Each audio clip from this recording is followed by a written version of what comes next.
Welcome to my channel. Today, we're diving into a story that's both painful and hilariously eye-opening about the secrets of a 7-year-old boy. The heart-healing social worker today plays Pete Savento, exposing Arthur's diary. Lawyer Anna protests, but the judge swiftly rejects her. The social worker ruthlessly reveals Arthur's crush, then the prosecutor challenges, asking if the caregiver noticed any split personality. The caregiver three-quarter stroke like a librarian, ending days of tension. Lawyer Anna looks stone-faced for the interview. Harry leaps out of the crowd like a cat that just stepped on its own tail, voicing his frustration. He thinks Arthur should embrace his clamors, not hide away in a corner. Anna's opinion? Well, she considers Arthur to be as good as though rising in the Avon burnt. After their spat, Anna goes to Arthur in the break room to lecture. But Arthur counters, saying Harry's looking out for him, see selfless right. Desperate, Anna confesses Harry isn't a neighbor, Dad's alive, she has a psychology degree, yet willingly locked herself in the mental gym. Those words hit him like a stray bullet, cruelly striking a man already on the brink. After what feels like an eternity, Arthur finally speaks up. He voices doubts. Harry boldly admits lying just to meet his hero. Arthur thinks, what game are you playing? In the finale, Harry reveals he's pregnant with Arthur's baby, instantly igniting the atmosphere. Arthur feels reborn, like a dry plant after rain, all because of his beloved Harry. The court reconvenes, bringing in a fresh witness, the neighbor, Demesne. It's her turn to rehash the wild day Arthur crashed into her abode. To Arthur, the day wasn't just a crash, it was a frantic chase for the lost sense of home, grasping onto a neighborhood crush like it was a safe harbor. In reality, the neighbor barely knew Arthur. She thought his actions were extreme, yet Demesne didn't call the police, later admitting, what a big mistake. Then the defense lawyer steps up, and Anna interrogates Demesne. Was the Arthur here the same as Mr. Talk Show? Demesne looks perplexed, remarking that the only difference was in the wardrobe. Anna tries to go deeper for proof on Arthur's good boy image, asking Demesne, what did his mum think? Those words pierced Arthur like an arrow, prompting Anna to continue her probing.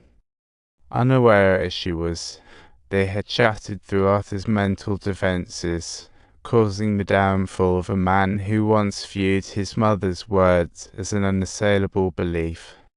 At a certain moment, the clan who had been suppressed for so long suddenly awakens and comes back to life, and Arthur ultimately decides that it is now time for him to reclaim his identity as the Jester.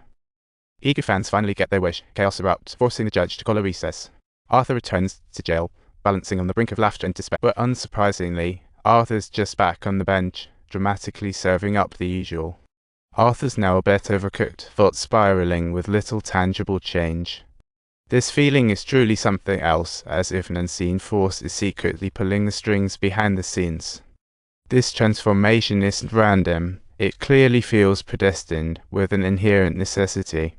He senses the crowd's veneration and perceives a thoroughly distinct version of himself.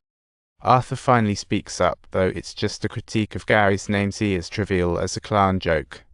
Gary, like the backstage clown, naturally recounts the murder, then leads into the topic, but he dodges the question like a pro. Gary secretly wishes that Arthur could reclaim his genuine self, but unfortunately, this action ends up thoroughly rubbing Arthur the wrong way. Surrounding jurors, the crowd outside the court, and even the viewers at home, all failed to realize the clan's presence. At this moment, the clan pledges total rebellion. Gary, I like you. I assure you I won't hurt you, but you didn't either. See, it's like we're just two harmless jester pals here. Fear was never my style. See, now it mostly scared the view, just standing there. That day, I felt like a puppet on strings, unable to move. I felt so small, yet you showed me just how powerful I can be. Gary, you've got some serious evidence. See, you've touched my emotional sore spot. You know what Arthur truly feels. In my eyes, you're the one and only. Honestly speaking, I'm telling you, there's absolutely no problem here at all. From Arthur's choked voice, it's clear Gary hit the soft spot of this easy-go-lucky clan. Once upon a time, he and Gary shared the same oppressed fate. This dialogue seemed like Arthur speaking with Gary, but really, it was the clown chatting with his own. Gary embodies Arthur's kind nature, the last clean patch of his soul, while the prosecuting attorney declares evidence wrapped up. When the judge announces it's Arthur's turn to speak, he declares, no need for rebuttal. The crowd behind him erupts in applause. See, finally, a clown moment they've all been. With the judge calling for a recess, shouts from victim families swirl around. Yet, Arthur envisions a bright future with Harry. See, at that moment, Harry becomes the clown, the one and only ace. The scene shifts, and by day's end, the flamboyant clown finds himself behind bars again, caught between dreams and harsh reality. Harry, now done with court, heads home to sip coffee, while Arthur, waking from his dreamy hopes, braces for a rumble with some prison goons. In this moment, what it means to be a clown is viciously redefined as prison guards drag the injured Arthur back, and youthful zealots chant their allegiance.